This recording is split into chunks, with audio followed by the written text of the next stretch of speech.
But I get the honor of kicking off these culture talks. The title of my talk is Dementia Emancipated. That's meant to be a provocative title. And this is a provocative photo. It might be a stock photo. I found it on the internet. But I wonder how many of us in the room have seen people living with dementia doing just this. Kicking out a screen and taking an exit through a window. I've seen it.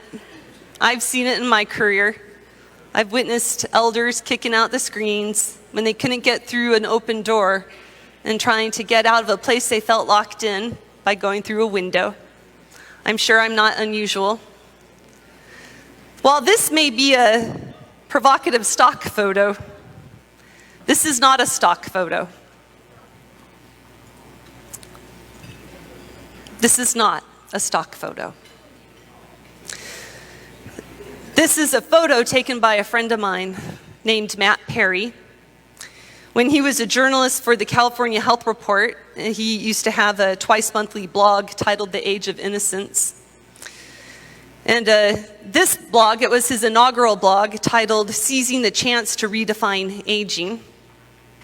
This is a picture of Matt's mother 1 month before her death. She was in a memory care community in the state of Connecticut. And so to kick off my culture talk, I want to start by sharing Matt's story, the story of his mother, pictured here. I'm reading directly from Matt's blog. When I first arrived from California and stepped inside the facility, my mother's eyes were glazed orbs, unfocused and dull, staring listlessly downward. Since older adults in long-term care facilities rarely experience the joy of human touch, the first thing I did was rub her arms and massage her shoulders and kiss her cheeks. While the facility had a back porch, there was no ramp to allow residents access to the grass or the trees below. Instead, a locked gate prevented them from descending into the natural world.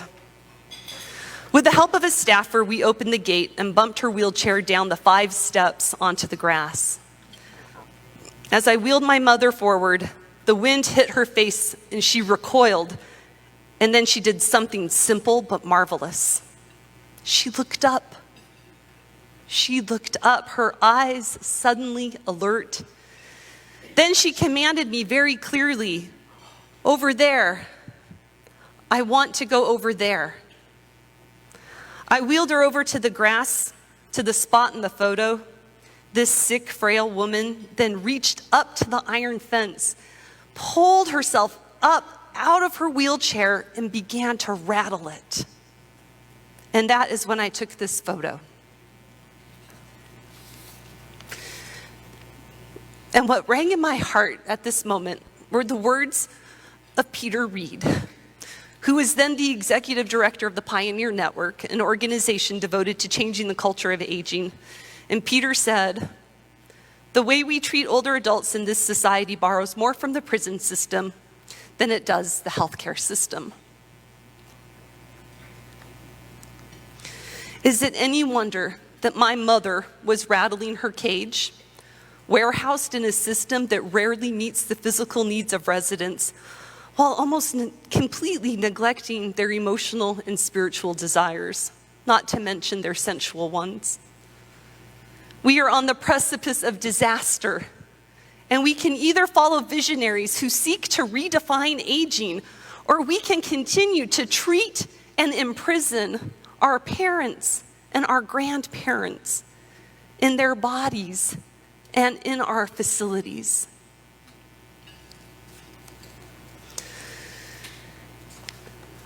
That blog hits me pretty hard. And I have to admit that for more than 20 years, since I started working to promote special care units and memory care units, I've carried around a bit of a moral residue on my heart. One hand believing that I was creating innovation and person and relationship-centered approaches, but at the same time, feeling conflicted about this notion of a locked and segregated living area. 20 years that I've carried this around.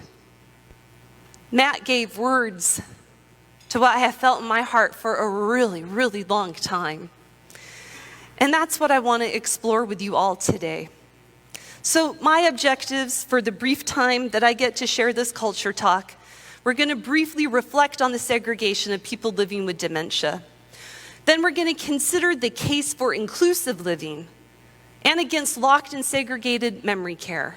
We're going to consider the case, and there is a case. And then we're going to learn from an inclusive living practice example.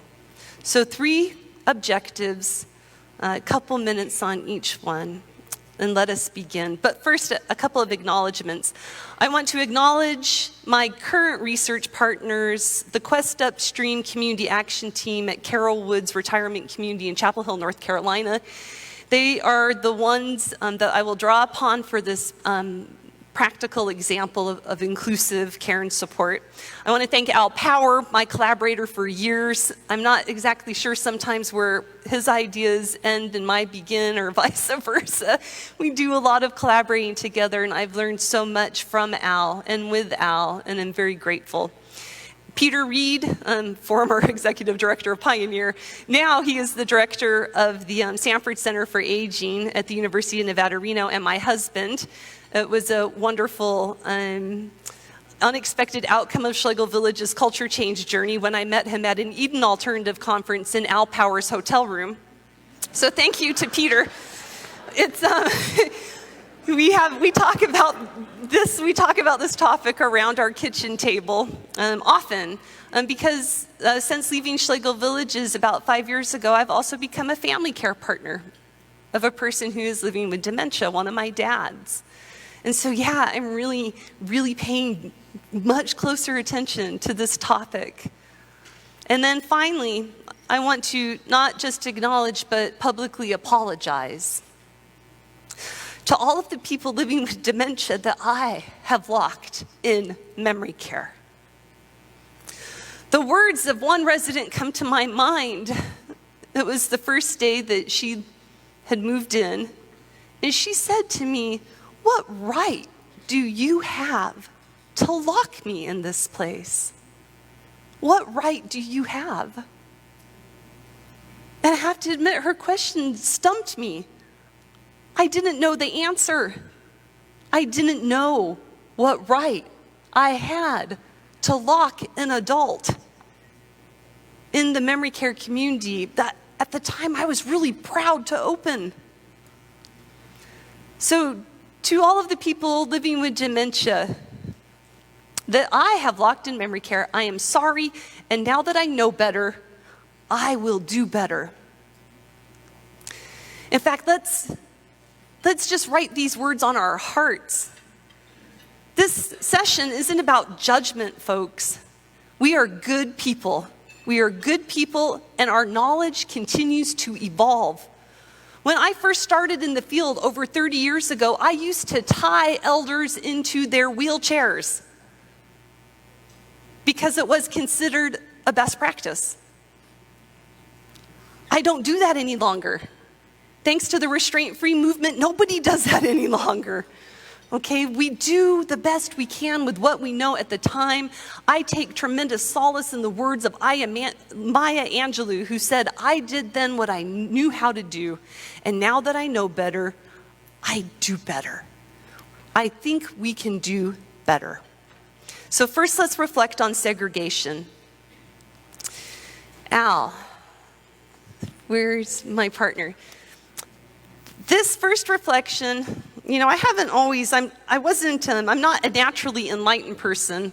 A lot of my thinking in the field comes from good old-fashioned trial and error. So when I was working on my master's thesis, I did an ethnography of residential dementia care. Really wanted to understand the lived experience and the culture of residents living on a locked and segregated memory care unit in assisted living. And when I captured some of these quotes, I have to admit that it really caused some deep reflection. I want to share one of these quotes Al's going to help me with. It's an exchange between a resident named Thomas and a well-meaning care partner. I'm at the number, you can just come up a little bit. Thanks. I'm at the number pad by the door. What's the number? What number? What? Oh, no. But I'll tell you what I will do. What? Well, you can go outside anytime you want to. You just have to take one of us with you. And you can go there and walk as long as we're with you, okay? What? When? Well, when you want to go. We can take you and we'll let you walk around if you want to. No, but I'm serious. We'll take you out there if you want to go. But no one here can know the code. That's just what our boss tells us. Thank you. Sorry. Sound familiar? Does that sound familiar? How about this one? Sometimes this locked door is confusing. Some people, like Thomas, he wanted out. Laverne, the locked door caused so much confusion. She wanted in. She believed that her husband was injured and lying on the other side of a door that she couldn't open. Laverne said, talking into the door, as I come upon her with my tape recorder, she's talking into the door saying, "Are you okay? I love you, darling. I love you, you know it. Please open the door." And she's pushing on the metal bar. "Please answer me. Please answer me, honey." "Well, can't you just make a little noise of some kind? Just make a little noise. Just pick up something and make a little bit of noise." Then she sees me. And she turns and she says, "Please help me. Please help me." The distress of not being able to open a door. How confusing the locked door situation must be when you're already confused. This study, this is a quote that comes from some research conducted here in Canada by Jonas Simpson and Mitchell. It was a fascinating study about quality of life and arts. And this quote really struck me. I'll read it. One participant exclaimed that he went to war to free Canada, and now he's locked up in Canada. He described the importance of freedom to him. "The most important thing is I want to be free. I was never tied up, and I hate people who lock me up. I lose a day every day that I am held in here. I lose a day of my life. I want freedom." It's a veteran, locked in memory care. In 1992, while I was striking out as a young adult and trying to establish my own autonomy, two researchers, Namazi and Johnson, conducted a really interesting study. This is, the beginning of the memory care movement. They wanted to understand the actual impact of the locked doors. So they studied 22 residents in a locked and segregated unit under a locked door condition and an unlocked door condition. And let me just share a couple of lines from their results. They said, whenever freedom of choice is limited, residents are found to have lower levels of self-esteem and psychological well-being. Makes sense, doesn't it? They wrote, residents often became aggravated with their inability to open the doors and were perplexed by being detained in this building. One resident told a caregiver very succinctly, "I have never had so much trouble going outside." This sense of confinement felt by many residents carries over into other observable behaviors throughout the day, such as verbal outbursts, wandering, pacing from one exit door to another. And finally, they concluded, the need for autonomy and independence does not diminish with the deterioration of cognitive abilities. How did we get ourselves into this mess? Well, when I look at the history in the US, it's very similar to the history in Canada as well as the history in Europe. Really, the whole memory care model came from concerns about environmental stressors. It came from the best of intentions, people trying to design a supportive environment. And so back in 1974, the first, what we would call locked and segregated memory care community was built in the US called the Weiss Pavilion. It was designed by Dr. Powell Lawton. But it wasn't to lock and segregate elders living with dementia. Instead, his goals were to improve wayfinding because the institution, the traditional nursing home, was far too confusing for elders who were living with changing cognition. And he also wanted to provide opportunities for spontaneous interaction. These are worthwhile goals. And if you look at the literature, in the late 80s and early 90s, across North America and across Europe, you'll see the proliferation of books and studies about therapeutic design for people living with dementia. It was never intended to be a restraint. But friends, it is. The restraint-free movement has helped us get rid of chemical restraints and physical restraints. But now it's time for us to combat environmental restraints. People have the right to live in a restraint-free world. And here's the good news. The memory care model that we have created in my lifetime, it resides on a base of human practice and human history. And so what we have made, we can unmake. We can unmake the memory care model. So let's unmake it. Let's take the positive lessons that we've learned about small scale, enabling physical design and person and relationship-centered approaches. We can take that knowledge. Memory care has been an incubator to help us develop this knowledge. That's wonderful, but now we can take that knowledge and we can use it to provide inclusive support. So now let's briefly consider the case for inclusive living. I have 5 arguments I want to share with you. I'm going to read them because brevity is not my strong suit. The first one is the civil rights argument.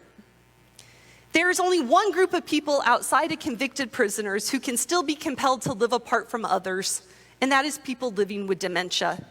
Such restrictions infringe upon the right to have a choice in housing, a right declared by the United Nations Convention on the Rights of Persons with Disabilities. People living with dementia have the right to live in the least restrictive environment with community supports. The next argument, locked doors are a primary cause of distress. We heard it in the quotes that I shared. You've observed it, right? You've seen this, you've witnessed it on your own. Locked doors are a primary cause of distress. But let me tell you a little more about that Namazi and Johnson study from 1992. So they observed these 22 residents, again, under the locked door and unlocked door conditions, each resident for 50 hours total under each condition, and they recorded all of the so-called behaviors that would occur up to 30 minutes after they either engaged with a locked door or an unlocked door. And what they found was that there was a total of 1,503 so-called behaviors under the locked door condition. Under the unlocked door condition, the number of reported behaviors was only 412. Here's something that I felt was really interesting about their study. They said, now among those who were the most eager to exit the unit, the experience usually ended when the resident was assured that the door was opened and he or she could depart. Several residents held the door ajar with one hand and they stepped outside, looked around, and then came back inside. This activity was repeated by residents several times during the morning trials. Once a resident's sense of curiosity was satisfied, i.e. that the resident recognized that he or she was not confined within the unit and was free to go in or out, he or she often chose to remain indoors. So in summary, people try to escape places they feel locked in, and these locked doors are doing more harm than good. The third argument, we're going to call it, thanks to Al Power, the fallacy of homogeneity. There are over 100 different causes or diseases or injuries that can result in a dementia syndrome.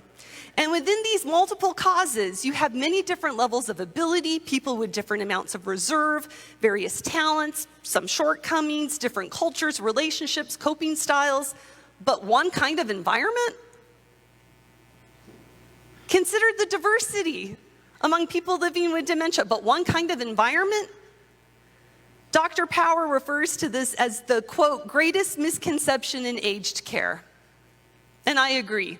This idea that such a diverse population is alike enough to justify sweeping generalizations about how they should live. Furthermore, many communities segregate based on a person's stage of dementia. But staging is a very suspect way of evaluating and understanding people. The scales used are often very coarse and reductionistic, and they do very little or nothing to capture intact strengths or personal interests, and this leads to the opposite of individualized care and support because people become homogenized. Such scales will often cause us to underestimate people's capacities and to create environments that restrict opportunities for personal growth. The fifth argument is the lack of evidence on segregated dementia care. The lack of evidence.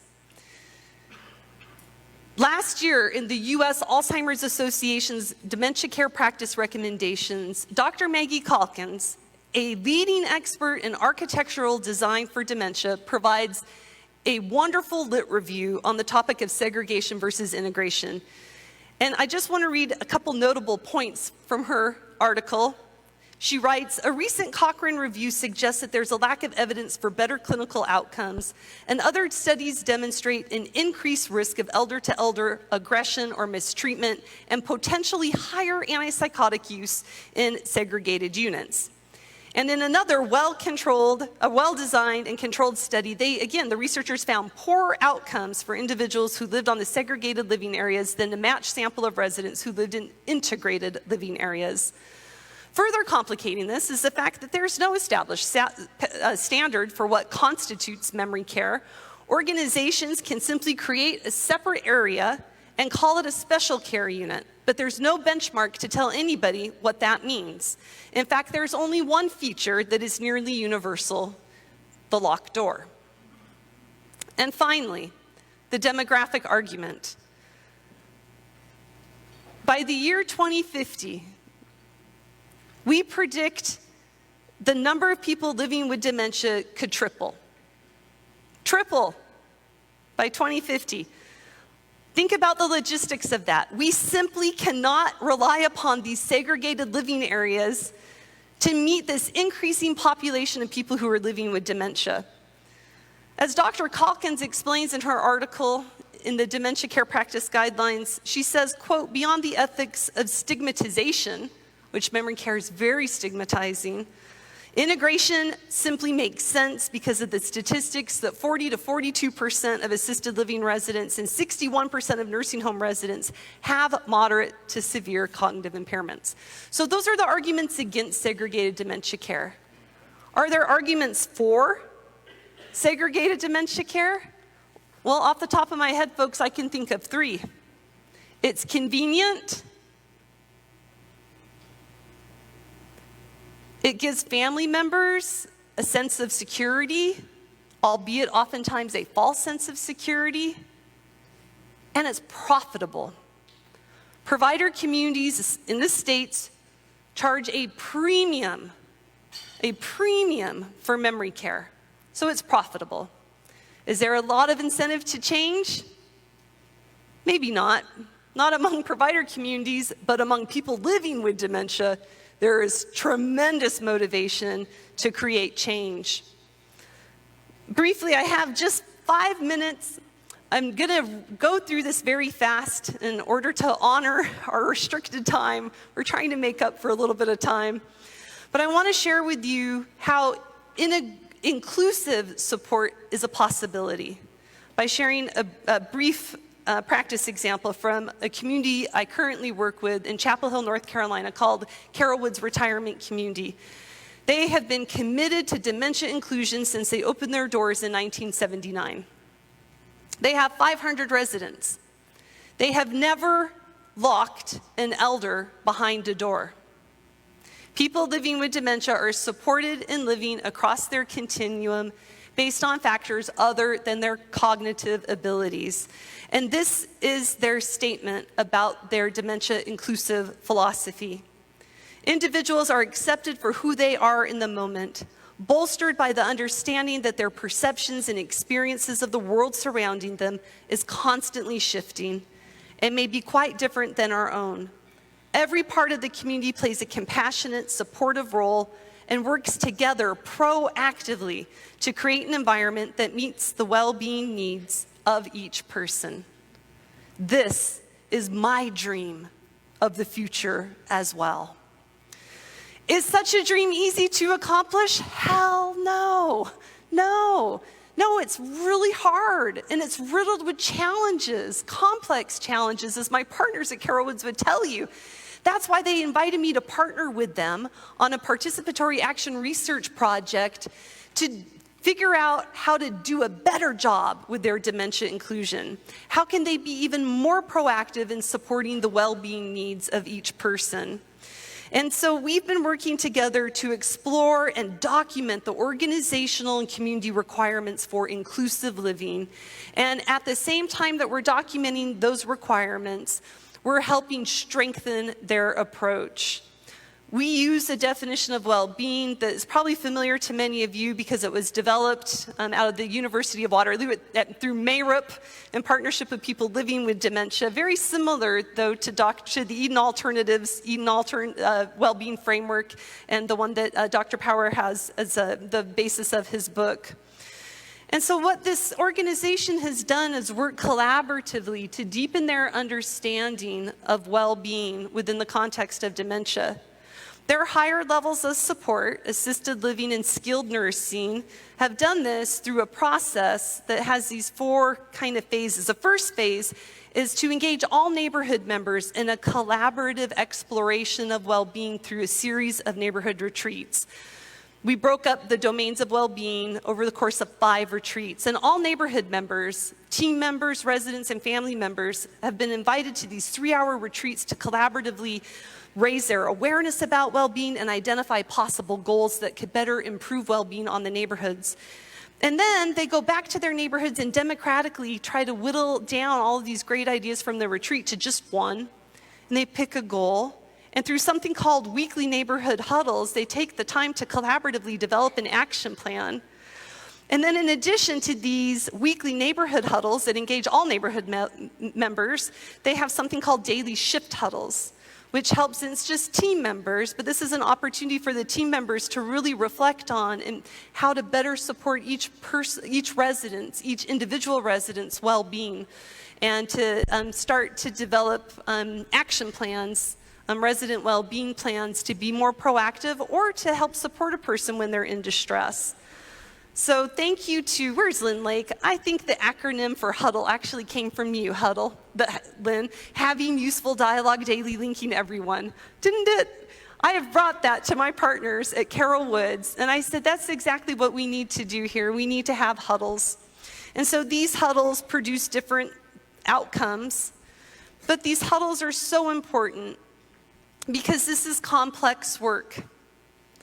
Providing support to a person living with dementia is complex. It's not simple. It's complex. And what we know is that in complex systems, in the place of recipes or formulas, what we really need are relationships and dialogue, or communication, relationships and communication. That's how organizations can work together to proactively support well-being. I'm not going to give my exercise, but let me just say, imagine this is Mary, and she is an elder living with changing cognitive abilities. And we want to work together to proactively support her well-being. There's no recipe or formula that's going to tell us how to do that. This is Mary. She's a human being. She's not a parakeet. She's not a pet. She's not a plant. She's a human being. And what we know is that when we're trying to figure out an important situation, especially when it involves people, we have to hear everyone's perspective in order to hear what's really going on. Think about these huddles. When you keep your perspective to yourself as a care partner, let's say you hold a piece of the puzzle, but you're keeping your insights to yourself because you're shy or you don't want to rock the boat. What you're actually doing is putting lives at risk. And at the same time, when you, out of rank or brilliance or expertise or power, when you come sweeping in as the person with all the answers, with the omnipotent view of everything that could possibly support Mary and her well-being, do you know what you do? You put lives at risk. Complex situations call for relationships and communication. Someday I'd love to come back and share more about the work I've been doing with my partners as part of the Quest Upstream. We call it the Quest Upstream because it's hard work. It's never ending. And we call it upstream because our focus really does need to be on proactively supporting well-being instead of constantly working downstream responding to distress. If you want to build a dementia-inclusive community, it's going to work out a lot better for everyone when we can work proactively upstream. But in summary, some of the outcomes from this study, these requirements of inclusive dementia care and support, we believe that inclusive dementia care and support requires we reframe dementia. Dr. Power's work has certainly been very helpful to helping us reframe dementia. We have to focus on well-being. We have to embrace complexity and stop looking for the quick fix. Stop asking for the quick fix or the solution from some expert. Instead, we have to foster relationships with one another within the context of support and open that space for regular and frequent communication. We have to value diverse perspectives. We have to learn how to better negotiate upside and downside risk. We have to respectfully leverage technology. It can really be an aid to us in supporting inclusion when it is used respectfully. And we can create inclusive environments. When I looked at this list from my partners, and I think about Schlegel Villages, you've got it all. It's like they're describing your organization. There is nothing on this list that you don't have. You got it all. You've got it all. And so this is my invitation to you to maybe share my dream, the dream of my partners, the dream of millions and millions of people who are living with dementia all around the globe. Take your strengths and use them to foster inclusive communities. And yeah, it's really hard, but lean into the discomfort of the work. Thank you.